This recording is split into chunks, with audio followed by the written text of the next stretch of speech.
So Yeah, I'm ready. yeah. So my next question is, we got married in 2018, and how did God use our marriage to shape your faith? మన యొక్క వివాహం ద్వారా లేదా మన యొక్క వివాహ జీవితం ద్వారా విశ్వాసంలో ఎలా బలపడ్డావు లేదా ఇట్స్ మీనింగ్ఫుల్ క్వశ్చన్ బట్ అవును నిజంగానే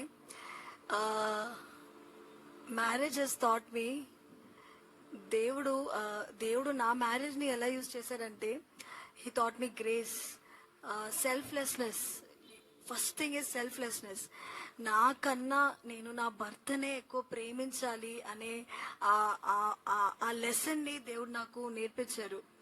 ఎన్నోసార్లు మనం ఎలా ఉంటామంటే మనకి ఏం కావాలి, మనకి అన్ని బాగున్నాయా లేదా అని మనం చూసుకుంటాం. కానీ ఒక్కసారి మ్యారేజ్ అయిన తర్వాత this doesn't work this way. Marriage అయిన తర్వాత you have to be selfless. Especially ఒక భార్యగా నేను మొదటిగా I have to give you the priority. నీకన్నీ బాగున్నాయా లేదా, you are happy or not, you are comfortable or not.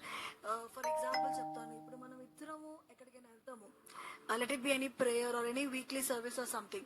Sometimes there are days when both of us preach. మనం ఇద్దరము tired అయి వస్తాము, కానీ ఇంటికి వచ్చిన తర్వాత how much tired I am, it is my responsibility to look after you. That's what God has thought me, selfless love. ఆ selfless love ని నేను నేర్చుకున్నాను, సాక్రిఫైసెస్ ని నేర్చుకున్నాను ఎన్నో సార్లు. See if you are in a marriage, fights అవుతాయి, అవనవి ఎవరి మ్యారేజ్ లేదు, ఆర్గ్యుమెంట్స్ అవుతాయి. ఆ ఆర్గ్యుమెంట్స్ లో కూడా ఎన్నో సాక్రిఫైసెస్ ఉంటాయి. సాక్రిఫైసెస్ ఎలాంటి సాక్రిఫైసెస్ అంటే ఈగోని సాక్రిఫైస్ చేయాలి, యాటిట్యూడ్ ని సాక్రిఫైస్ చేయాలి, ఇంకా ఎన్నో విషయాలు. కొన్నిసార్లు మాటలు వచ్చేస్తాయి. కోపంలో ఎన్నోసార్లు ఒకరిని హర్ట్ చేసే మాటలు వచ్చేస్తాయి. ఆ మాటలు రాకుండా ఎలా ఉండాలి దేవుడు మన హైస్ అండ్ లోస్ లో నాకు నేర్పించారు. There are many vulnerable positions in our marriage. ఎంత ఎక్స్ట్రీమ్ ఎప్పుడు వెళ్ళలేదు దేవుని దయ వల్ల. Nothing was very serious any time in our marriage. But still కొన్ని సిచ్యువేషన్స్ లో, కొన్ని వల్నరబుల్ సిచ్యువేషన్స్ లో what God thought me is ఎలా నేను ఓపిక పడాలి, ఎలా నేను సహించాలి, అవన్నీ దేవుడు నాకు నేర్పిస్తా వస్తున్నారు. God shaped me through this.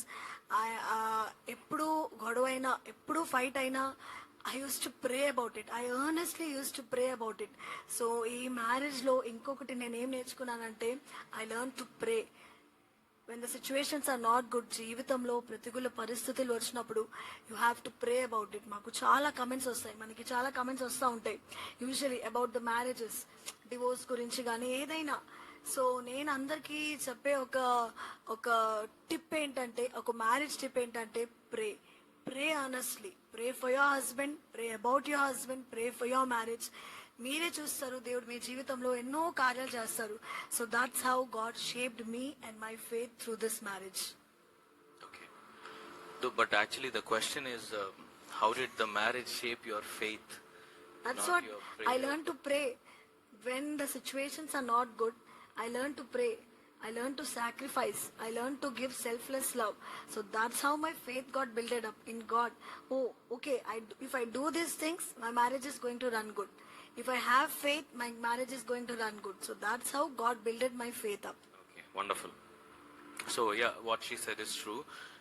ఒక రిలేషన్షిప్ నిలబడాలంటే ఖచ్చితంగా ఒకరితో ఒకరు రిలేషన్షిప్ బిల్డ్ చేసుకోవటం మాత్రమే కాదు, కానీ ఇరువురు కలిసి దేవునితో ఎప్పుడైతే వారి రిలేషన్షిప్ ని బిల్డ్ చేస్తారో దేవుడు వారి యొక్క మ్యారేజ్ లైఫ్ ని దేవుడు సక్సెస్ఫుల్ గా మారుస్తాడు. As many men, I also have kind of OCD husband లాగా అనమాట. I always want everything to be perfect at home, like with this, that and all that. But with kids and with everything around, she takes care of everything very wisely. ఎవరికి ఏ సమయంలో ఎలాగా తను ఉపయోగపడాలో ఆ విధంగా తను ఉపయోగపడుతూ, అలాగే దేవుని పరిచయలో కూడా ఎంతో చక్కగా ముందుకెళ్ళడం అనేది it's a really great thing, and I really respect and honour her for this. Okay, next question.